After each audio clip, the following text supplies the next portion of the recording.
Hi, welcome or welcome back to the channel. It's late spring now. The air has warmed and the days lengthen. Time continues somersaulting forward, which means it's time for a quarterly reflection. I've been away for a little while, but you've likely encountered the recent cacophony of mixing board sounds that anticipates my return. I sense new videos on the horizon, more music in the time to come. And so, let me wrap up this season of introspecting that I've been enjoying with a little report. So, this quarter, not a lot has happened with regards to my public facing music work. I've been gathering ideas, introspecting. As I said in my last reflection, I've been fermenting.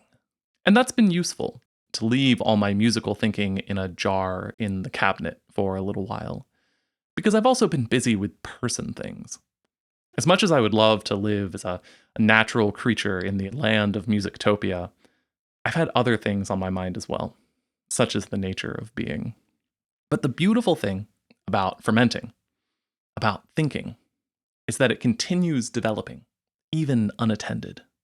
I feel like my thoughts have been stewing, brewing, and moving towards more well-shaped forms. I think it's about time to lift that thought back up into action. As I said, new videos, new music, expression on the horizon. I'm going to keep this video short when it comes to what I've been thinking about and what I've been doing, because I expect to have more videos out in the weeks to come that will articulate my thoughts more completely on the various musical matters that occupy my mind. I think this new mixing board of mine needs a proper tour.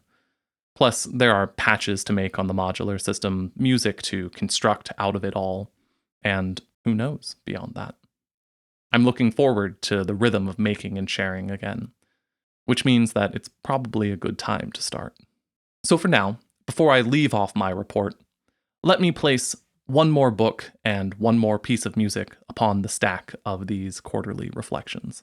When thinking about music and the composition of sounds, I often find it rewarding to turn to sister disciplines within the family of art, architecture, painting, poetry.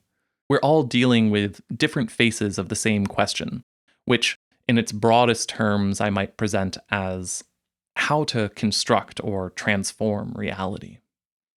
It's often helpful to look at things from a different perspective, and so I turn to Mary Oliver's Rules for the Dance, a handbook for writing and reading metrical verse.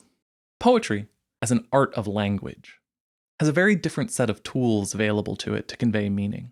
But it is also an art of sound, especially metrical poetry, which fits more or less to a meter and a formal arrangement of its sounds.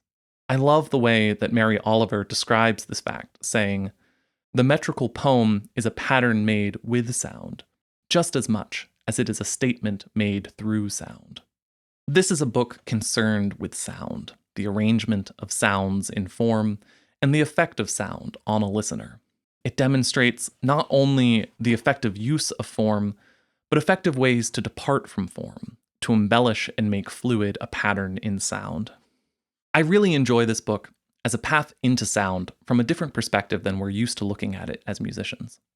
There is much that is familiar here about rhythm, energy, pattern, and embellishment, but I think that it will make you look at all of those things with a different lens of appreciation.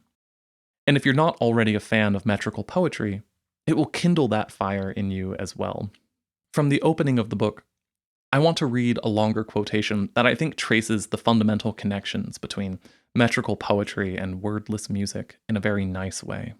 Metrical poetry is about breath. Breath as an intake and a flow. Breath as a pattern. Breath as an indicator, perhaps the most vital one, of mood. Breath as our own personal tie with all the rhythms of the natural world, of which we are a part, and which we can never be a part while we live. Breath as our first language. As for a music pick for this quarter, I have an album in mind that I think exemplifies the documentative and explorative construction of a sound world that is so important to the way that I've approached music up to this point. Glass World by Annea Lockwood is a collection of sound pieces made with glass, organized according to their material forms. Track titles like Microglass Shaken, Two-Ribbed Discs, Vibrating Pain, all give a sense of scientific documentation to the album, as the depth of sound potential within each material form is explored. But without these titles, you might not be entirely sure what you're listening to. The multitude of sound potentials held within glass seems alien to the unfamiliar listener.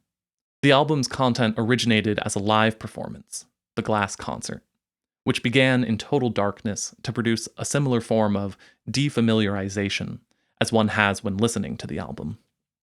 The sound object is taken from its context and made into its own strange encounter.